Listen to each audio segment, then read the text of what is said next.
এবং তারপরেই 63,000 primary teacher. अभी टेलर चल रहा है, पिक्चर अभी बाकी है।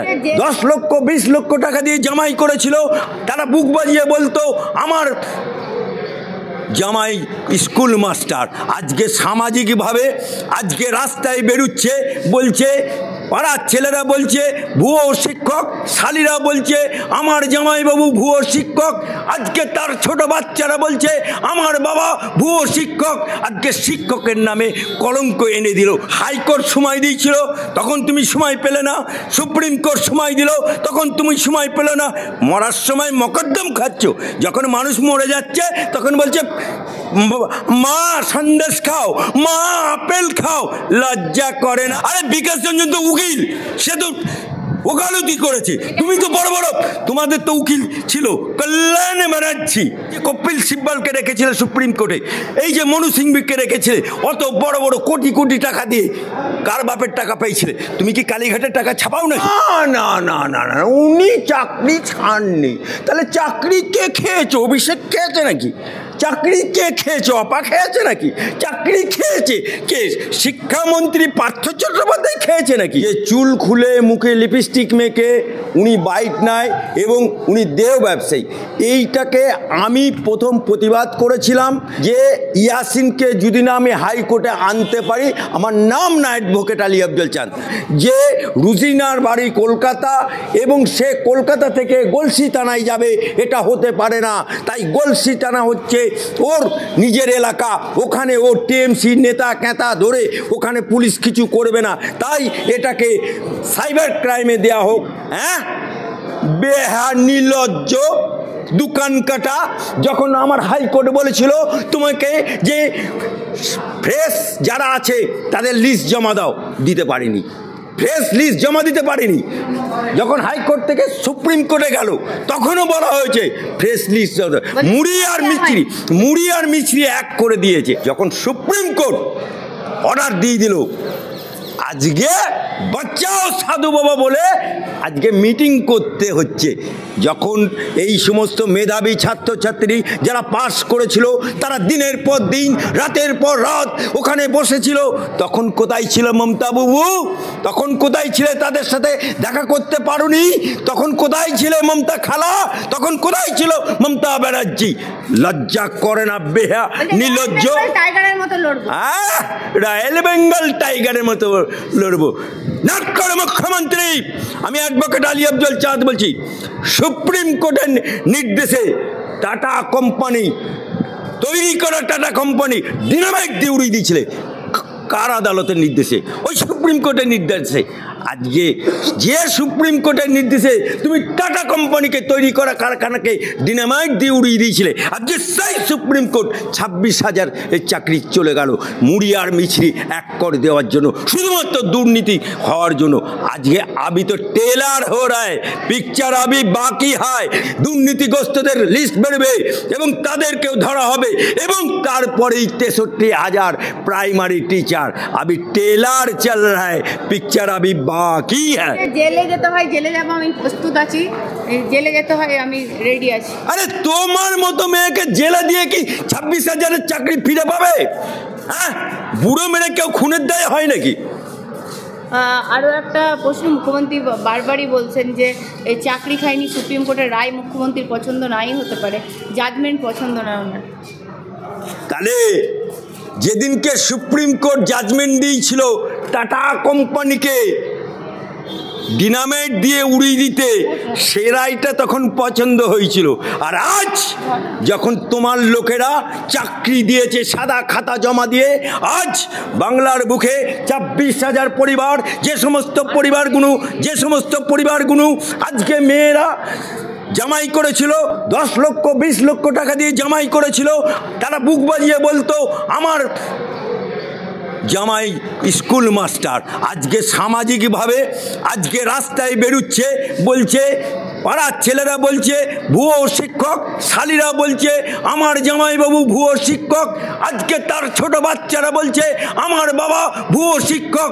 আজকে শিক্ষকের নামে কলঙ্ক এনে দিল বাংলার বুকে। নবাব সিরাজউদ্দৌলা মির্জাপুরের সাথে মির্জাপুরি করেছিল, তাই আজও পর্যন্ত বাংলার বুকে কোনো মুসলমান ঘরে পুত্র সন্তান হলে মির্জাফর নামটা রাখে না। বাংলার বুকে শিক্ষক মহলের সাথে যদি কেউ মির্জাপুরি করে থাকে তার নাম হচ্ছে মমতা ব্যানার্জি। তাই বাংলার বুকে আর একটা মির্জাফর পয়দা হয়ে গেল, তার নাম মমতা ব্যানার্জি। তিনি বলছে যে জেনে বুঝে আমি এগুলো করিনি, ভুল মানুষ মাত্রই হয়, সময় তো দিতে হবে। আরে বাবরে, কত বছর সময় পাবে? হ্যাঁ, কত বছর সময় পাবে? হাইকোর্ট সময় দিয়েছিল, তখন তুমি সময় পেলে না। সুপ্রিম কোর্ট সময় দিল, তখন তুমি সময় পেলে না।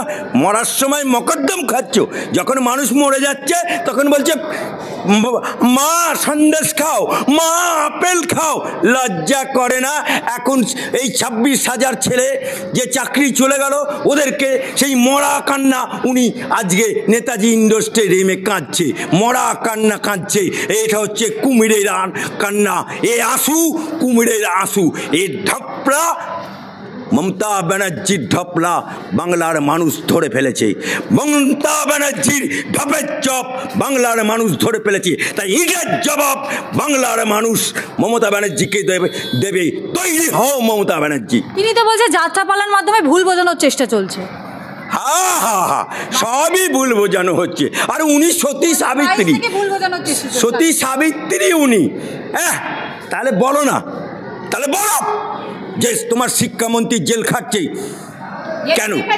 কেন জেলে খাটছে? কেন অপার বাড়িতে যেটা জেলে রেখে দেওয়া হয়েছে তা ছাড়িয়ে আনো না। আজকে অপার বাড়িতে টাকা গোনার মেশিন আনতে হলো কেন? আজকে কুন্তল জেল খাটলো কেন? লজ্জা করে না? লোকের এক কান কাটা থাকলে গায়ের পাশ দিয়ে যায়। এ মমতা ব্যানার্জি হচ্ছে দুকান কাটা ডেমন, নির্লজ্জ মির্জাফর মুখ্যমন্ত্রী। বলছে যে আম গাছ থেকে আমরা কখনো হয় না, তাই চোখে চোখ রেখে লড়াই করবো, জাস্ট লাইক আ রয়্যাল বেঙ্গল টাইগার। একবার রয়্যাল বেঙ্গল টাইগারের সাথে যাও না, সুন্দরবনে গিয়ে একবার রয়্যাল বেঙ্গলের সাথে দেখা করে আসো না, তবে তো জানবো বিড়াল বিড়াল আবার রয়্যাল বেঙ্গল টাইগার সাজতে যাচ্ছে। সেই বলে না বাঘের মাসি। মমতা ব্যানার্জি হচ্ছে গাছেরও খাবো তলারও খাবো, অর্থাৎ চোরকে বলবে চুরি কর আর গেস্টকে বলবে সাবধান হ। লজ্জা করে না? আরে বিকাশ রঞ্জন তো উকিল, সে তো ওকালতি করেছে। তুমি তো বড় বড়, তোমাদের তো উকিল ছিল কল্যাণ ব্যানার্জি, যে মরে কিনা কিচ মেরা ফটো কিচ, যে কিনা সংসদে বলে চু kit kit kit kit kit kit. তা তোমার সাংসদরা কী করছিল? এই যে কপিল সিব্বলকে রেখেছিলে সুপ্রিম কোর্টে, এই যে মনু সিংভিকে রেখেছিলে, অত বড় বড় কোটি কোটি টাকা দিয়ে কার বাপের টাকা পেয়েছিলে? তুমি কি কালীঘাটের টাকা ছাপাও নাকি? তুমি কি নবান্নের টাকা চাপাও নাকি? জনগণের টাকা নিয়ে, লক্ষ লক্ষ টাকা নিয়ে মস্তব করেছো, দিয়েও 26,000-এর চাকরি বাঁচাতে পারলে না। বেহা নির্লজ্জ ডেমন মুখ্যমন্ত্রী। আপনারা প্রত্যেকেই জানেন আমি হাইকোর্টের দ্বারস্থ হয়েছিলাম ইয়াসিন, যিনি ধর্মগুরু বলে নিজেকে দাবি করেন, তিনি যে মন্তব্য আমার সম্পর্কে করেছিলেন আপনারা প্রত্যেকেই জানেন। তার জন্য কি হলো হাইকোর্টে? আমার সঙ্গে রয়েছেন আইনজীবী আলী আফজল চাঁদ, কথা বলবো স্যারের সাথে। কি হলো দেখুন, এই কাপুরুষ ইয়াসিন যেদিনকে আপনার মতো একজন মাস্টার ডিগ্রি হোল্ডার জার্নালিজমে এবং আপনার বিরুদ্ধে একটা বাজে ল্যাঙ্গুয়েজ ব্যবহার করলো, যে চুল খুলে মুখে লিপস্টিক মেখে উনি বাইট নেয় এবং উনি দেহ ব্যবসায়ী, এইটাকে আমি প্রথম প্রতিবাদ করেছিলাম। এবং প্রতিবাদ করে এই কাপুরুষ ইয়াসিনের বিরুদ্ধে আমি বলেছিলাম যে ইয়াসিনকে যদি না আমি হাইকোর্টে আনতে পারি, আমার নাম না অ্যাডভোকেট আলী আফজল চাঁদ।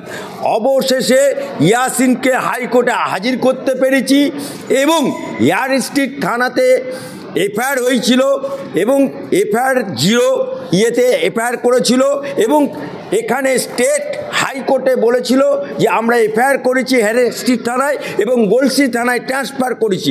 আমরা সেটা আমাদের যারা ছিল লয়ার আইনজীবী ইমতাজ আহমেদ থেকে শুরু করে অনিন্দ্য সুন্দর দাস থেকে শুরু করে যারা ছিল, আমরা এটা তীব্র প্রতিবাদ করেছিলাম যে রুজিনার বাড়ি কলকাতা এবং সে কলকাতা থেকে গলসি থানায় যাবে, এটা হতে পারে না।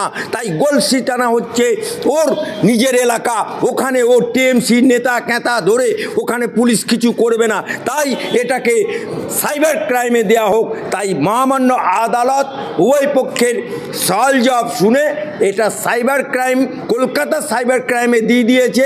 এবারে সাইবার ক্রাইম ওই ইয়াসিন, তার কাপুরুষ ইয়াসিনের বিরুদ্ধে ব্যবস্থা নেবে।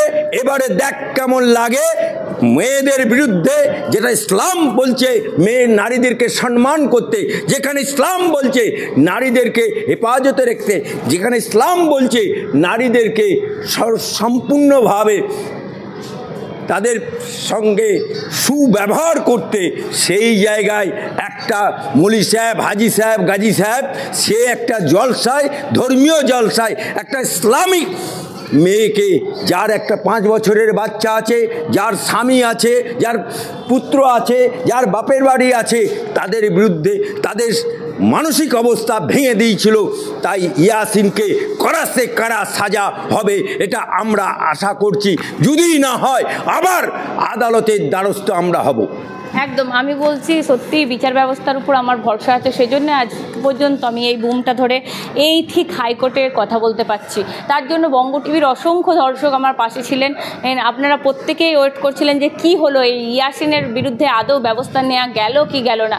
সত্যি কথা বলতে আমাদের পাশে এরকম আইনজীবীরা যারা ছিলেন, ইমতাজ আহমেদ, অনিন্দ্য সুন্দর দাস এবং এই যে আমার সঙ্গে রয়েছেন আলী আফজল চাঁদ, ইনাদের মতো মানুষ থাকলে সত্যি মহিলারা আজকে সম্মান পাবে, সমাজে তারা সম্মান ফিরে পাবে কার্যত। আমি বলছি এই মুহূর্তে দাঁড়িয়ে আরও একটা মমতা বন্দ্যোপাধ্যায় 26,000-এর সাথে মিটিং করছেন, যে চাকরি খাচ্ছে সেই আবার মিটিং করছে। এ তো বিড়ালকে মাছ ভাজতে দেওয়ার মতো। কিন্তু মুখ্যমন্ত্রী বলছে আমি চাকরি খাইনি।